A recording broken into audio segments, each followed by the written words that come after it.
వైశాఖ మాసం ఈరోజు 19వ రోజు.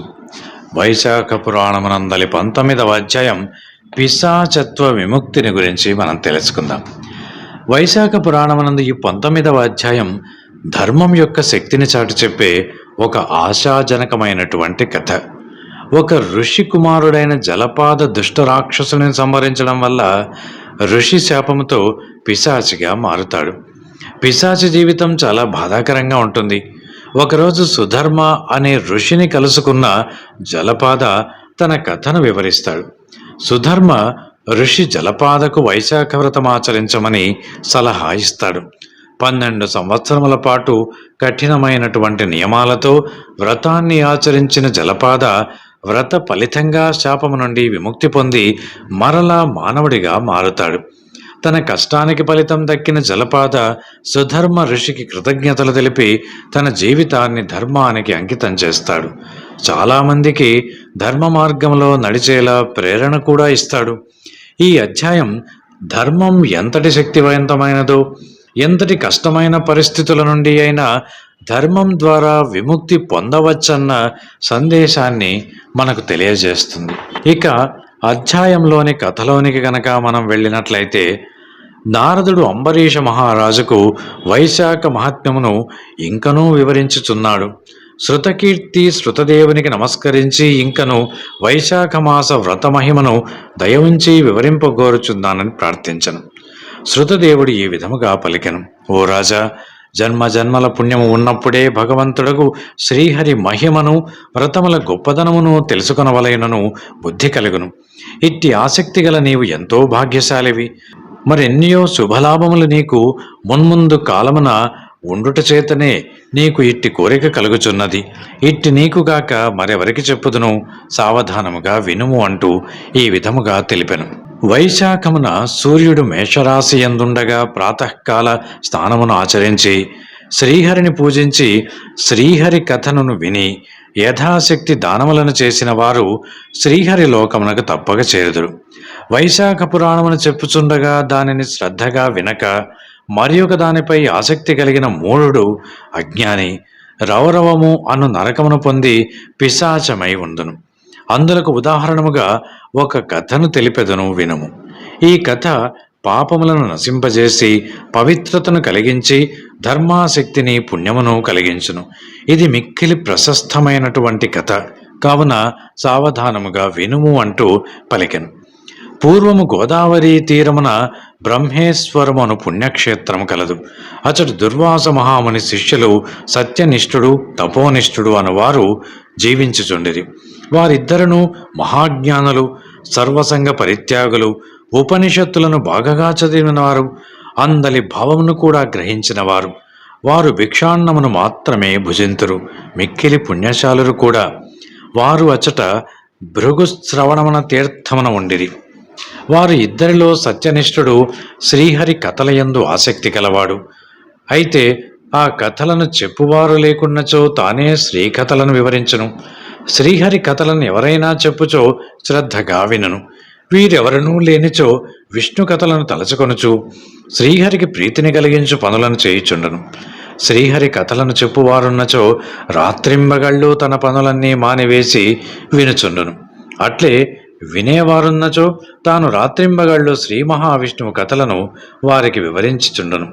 దూరమున ఉన్నటువంటి తీర్థములలో స్నానము చేయుట కన్నా, దూరమున ఉన్నటువంటి క్షేత్రములను దర్శించుట కన్నా, కర్మానుష్ఠానము కన్నా వానికి విష్ణు కథల యందు ఎంతో ప్రీతి మక్కువ. ఎవరైనా చెప్పుచున్నచో తాను వినును, వినేవారున్నచో తాను శ్రీహరి కథలను తన్మయుడై వివరించును. కావున కథలు చెప్పువారున్నచో తన పనులను మానుకొని వినను. విష్ణు కథలను చెప్పువాడు రోగాదులచే బాధపడుచున్నచో కూపస్నానము చేసి శ్రీహరి కథలను చింతించును. విష్ణుకథా శ్రవణము లేనప్పుడు సర్వ కార్యములను చేసుకొనను. విష్ణుకథా సమాసక్తునకు సంసార బంధం ఉండదు కదా. శ్రీహరి కథలను వినుట వలన చిత్తశుద్ధి కలుగును, విష్ణు భక్తి పెరుగును. విష్ణువుపై ఆసక్తియు సజ్జనుల యందు ఇష్టము కూడా పెరుగును. నిరంజనము నిర్గుణమునకు పరబ్రహ్మము వాని హృదయమున స్ఫురించును. జ్ఞానహీనుని కర్మ నిష్ఫలము గదా. దుష్టులు కర్మలెన్నింటిని చేసినను వ్యర్థములే.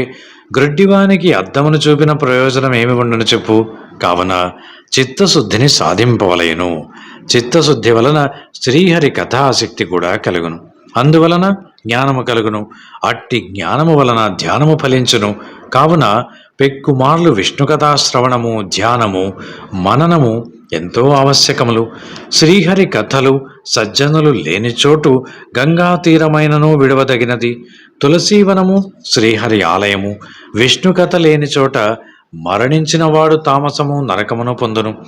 శ్రీహరి ఆలయము గాని, కృష్ణ మృగము కాని, విష్ణు కథ గాని, సజ్జనులు గాని లేని చోట మరణించిన వారు పెక్కు జన్మలయందు కుక్కగా జన్మింతురు.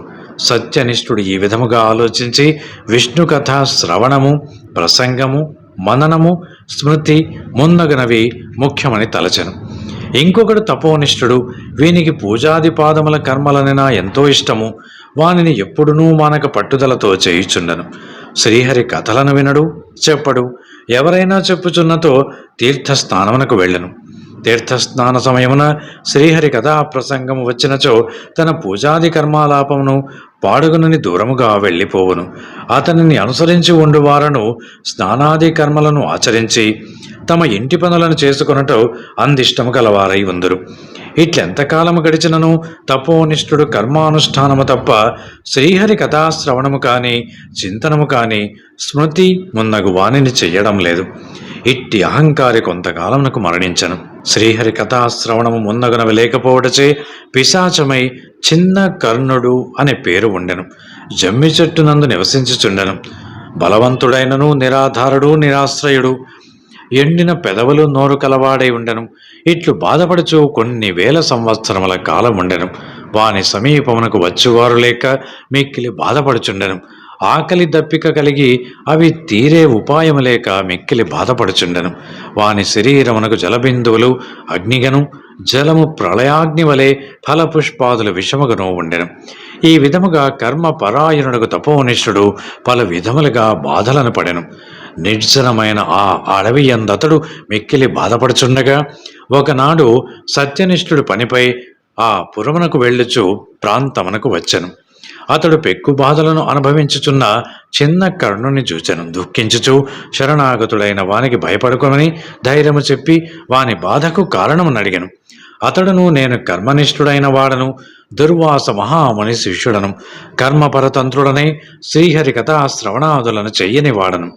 మూఢుడైన కర్మలనే ఆచరించుట వలన ఇట్టి వాడనైతిని తన వృత్తాంతమంతయును తెలిపెను.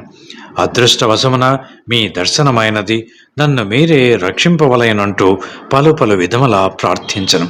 వాని పాదములపై పడి దుఃఖించను. సత్యనిష్ఠుడు వానిపై జాలిపడెను.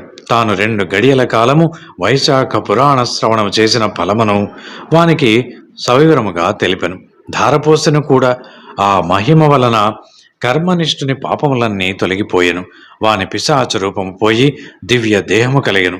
కర్మనిష్ఠుడు సత్యనిష్ఠునికి నమస్కరించి కృతజ్ఞతను తెలిపి శ్రీహరి పంపగా వచ్చిన దివ్య విమానమునెక్కి శ్రీహరి సాన్నిధ్యమునకు చేరెను. సత్యనిష్ఠుడను వైశాఖ మాస మహాత్మ్యము మహిమకు విస్మయపడుచు తన గమ్యము అగు పైఠీనసపురమునకు వెళ్ళిపోయెను. ఓ శృతకీర్తి మహారాజా, కావున శ్రీహరి కథల ప్రసంగము, శ్రవణము, మననము, స్మృతి మున్నగునవి కలచోట సర్వతీర్థముల కంటే, సర్వక్షేత్రముల కంటే ప్రశస్తమని తెలుపుతను. శ్రీహరి కథా ప్రసంగము గంగా ప్రవాహము కంటే పవిత్రమైనది. శ్రీహరి కథయను గంగా తీర వాసులకు ఇహము పరము నిశ్చితములు కదా అంటూ శృతకీర్తికి శృతదేవుడు భగవత్ స్వరూపమును వివరించను. ఈ విధముగా శృతదేవుడు శృతకీర్తి భగవంతుని తత్వమును సవివరముగా వివరించనంటూ నారదుడు అంబరీష మహారాజునకు తెలిపెను. 19వ అధ్యాయం సంపూర్ణం. Thanks for watching. Please comment, like, share and subscribe our channel.